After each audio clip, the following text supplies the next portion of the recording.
गोपी, दिल्ली में तो सवालों का सामना करना पड़ सकता है अरविंद केजरीवाल को। अब जांच के भी आदेश दे दिए जा चुके हैं, लेकिन जब गुजरात में होते हैं तो वहां पर शराबबंदी होने के बावजूद किस तरह से धड़ल्ले से शराब बिक रही है, इसको लेकर सवाल उठाते हैं। इसके बारे में मैं आपसे जानकारी लूंगी, लेकिन सबसे पहले आप हमें अपडेट दे दीजिए, क्योंकि बेहद दर्दनाक की खबर है। जहरीली शराब से 19 लोगों की जान चली गई है। ताजा अपडेट क्या है आपके पास गोपी?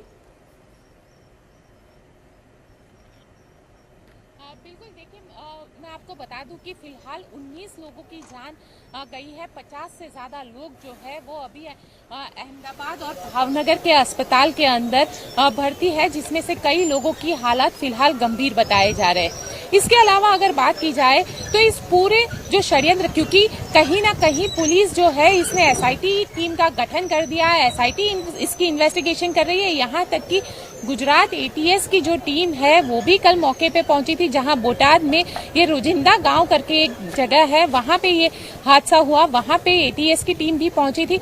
इस पूरे मामले में कॉन्स्पिरेसी की तरह इस पूरे मामले को देखा जा रहा है। दरअसल पूरे मामले में अब तक पुलिस ने अहमदाबाद के जो इंडस्ट्रियल इलाका है वहां से जो मिथेल बनाने वाला कंपनी है उसके जो मालिक है उनको गिरफ्तार किया है, उनको फिलहाल हिरासत में लिया है। और उन्होंने ये जो पूरी शराब थी, ये शराब को सप्लाई किया था जो संजय नाम का एक शख्स है, उसने उस शराब को लिया था और संजय और पिंटू ने मिलकर जो केमिकल था उसको ना शराब में डाइल्यूट किया, उन्होंने सीधा केमिकल ही लोगों को पिला दिया और सीधा केमिकल पीने की वजह से 19 लोगों की इस मामले में मौत हुई है। अब पुलिस इस पूरे मामले में एफआईआर, क्योंकि एफएसएल का रिपोर्ट आना बाकी था, अब एफएसएल का रिपोर्ट आ चुका है कि सीधा केमिकल दिया गया है। 600 लीटर केमिकल था, जिसमें से 450 लीटर जितना केमिकल जो है वो पुलिस ने अब तक बरामद कर लिया है और उसी केमिकल की वजह से लोगों की मौत हुई है। तो वैसे में अब पूरे मामले में एफआईआर दर्ज की जा रही है, हत्या का मामला इसमें दर्ज किया जा रहा है। 10 लोगों को पुलिस ने हिरासत में लिया है और जो पूरा गांव है, करीब आसपास के 5 ऐसे गांव है, बोटाद डिस्ट्रिक्ट है और वहां के जो गांव है रोजिंदा और आसपास के गांव जो है वहां पे मातम का माहौल छाया हुआ है। 19 लोगों की मौत हुई है। भावनगर में करीब 40 जितने लोग अभी भी भर्ती है, लेकिन अब इसको लेकर राजनीति जो है वो शुरू हो चुकी है, क्योंकि अरविंद केजरीवाल आज सोमनाथ में पहुंचेंगे। सोमनाथ में भगवान भोलेनाथ के दर्शन करेंगे और उसके बाद यहाँ पे वो मीडिया के साथ बातचीत करेंगे। राजकोट पहुंचेंगे, राजकोट में टाउन हॉल कार्यक्रम करेंगे। राजकोट के जो व्यापारी है उनके साथ सीधा संवाद करेंगे और उनकी जो दूसरी गारंटी है वो करीब 1 हफ्ते बाद वापस जब वो गुजरात आएंगे तब वो दूसरी गारंटी देंगे। लेकिन राजनीति यहाँ पे शुरू हो गई है। भले ही दिल्ली के अंदर एक्साइज को लेकर, शराब की एक्साइज को लेकर सीबीआई इन्वेस्टिगेशन दे दिया गया है, लेकिन यहाँ पे जब आते हैं तो जहरीली शराब को लेकर हमला करने का कोई मौका अरविंद केजरीवाल ने कल नहीं छोड़ा। यहाँ तक कि उन्होंने ये कह दिया कि ये बड़ी पॉलिटिकल साजिश है, इसके जो पैसे हैं वो पॉलिटिकल लीडर्स के पास जाते हैं। इस तरीके के जो आरोप है वो भी अरविंद केजरीवाल के जरिए अब लगाए गए हैं।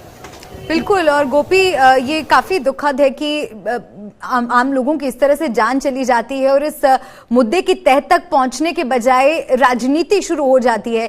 लेकिन एक गंभीर सवाल यहाँ पर गोपी जरूर खड़ा होता है कि शराबबंदी अगर गुजरात में है तो नियमों को ताक पर रख ये कौन से लोग हैं जो शराब बेचने का काम करते हैं, और क्या जो लोग शराब का सेवन भी कर रहे हैं गुजरात में, अगर उन्हें मिल भी रही है कहीं से, क्या उन्हें भी कानून का कोई डर नहीं है, कोई खौफ नहीं है?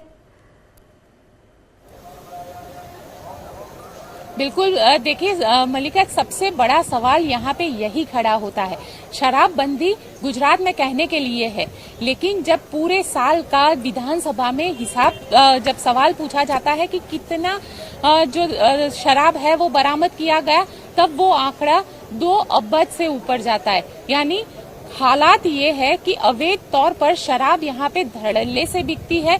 यहाँ तक कि जो गांव है, गांव के सरपंच, जो रोजिंदा गांव है, उनके सरपंच ने 3 महीने पहले वहां के पुलिस इंस्पेक्टर को एक लिखित में अर्जी दिया था और उन्होंने कहा था कि यहाँ पे शराब जो है वो धड़ल्ले से बिक रही है, इस पे सख्त कार्यवाही की जाए, वरना कहीं न कहीं कोई बड़ी जानहानि हो सकती है।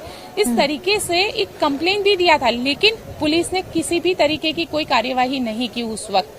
अब जब सवाल आता है शराबबंदी का, तो कई जगह पर ऐसा देखा गया है कि कई जगह पर पुलिस जो होती है, पुलिस की निगरानी में ही कई बार शराब का कारोबार भी होता है, क्योंकि आरोप कई सारे कांग्रेस लगाती है। कांग्रेस अब तक यही आरोप लगा रही है कि पुलिस की निगरानी में और पॉलिटिकल लोगों की निगरानी में ही ये शराब बिक्री जाती है। लेकिन सवाल यहाँ पे ये खड़ा होता है कि इतना बड़ा हादसा हो गया, 19 लोगों की जान गई, अवैध तौर पर शराब बेची जा रही है, सरकार इस पे कार्यवाही करेगी या नहीं करेगी, या फिर एक से एक छोटा सा मामला बता दिया जाएगा, क्योंकि इस बार गुजरात में चुनाव होने हैं।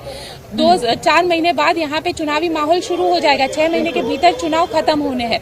तो क्या गुजरात सरकार इस पूरे मामले को गंभीरता से लेगी? यहाँ तक कि जो इसके मेन कल्प्रिट है, जिस पुलिस इंस्पेक्टर को कार्यवाही करने के लिए बार बार गांव के लोग कह रहे थे, क्या उनके खिलाफ कार्यवाही की जाएगी गृह मंत्रालय के जरिए? ये भी एक बड़े सवाल जो है, उसके जवाब अब सरकार को देने होंगे। भूपेंद्र पटेल सरकार को 19 लोगों की मौत हुई है और ये आंकड़ा जो है मल्लिका, ये आंकड़ा और भी बढ़ सकता है, क्योंकि जो लोग अस्पताल में हैं उनकी हालत बेहद गंभीर है और ये सीधा केमिकल पिया गया है, क्योंकि जो शराब बेची गई वो सीधा केमिकल था, जिसमें किसी भी तरीके का कोई मिक्सचर नहीं था, जिसके चलते ये मौत हुई है।